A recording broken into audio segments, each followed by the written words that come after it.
They take an oath to do no harm. Local doctors coming together to say others in the community need to do the same. The white coats for Black Lives Movement taking over the steps of the old Capitol tonight. Organizers say it's more than just a photo op, and as Jacob Murphy explains, the doctors were just a part of tonight's call to action.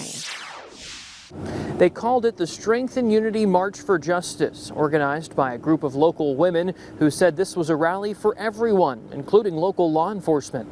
We are always in pursuit of a more perfect criminal justice system. Keynote speaker Leon County Sheriff Walt McNeil calling out police brutality, but still defending his own. There are some bad people in my profession.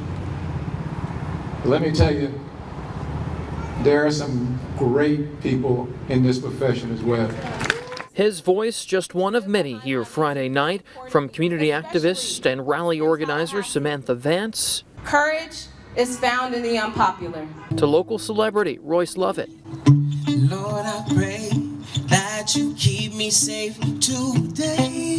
The former Voice contestant telling the crowd inaction isn't an option. Don't let me a tweet or a Facebook post or a conversation on the phone be the extent of your protest.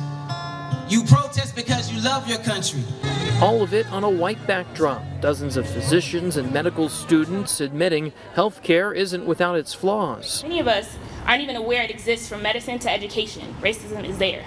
I think access is a big issue. Your doctors should represent their communities. Not just talk about being anti-racist, but actually to practice that and to put it into action.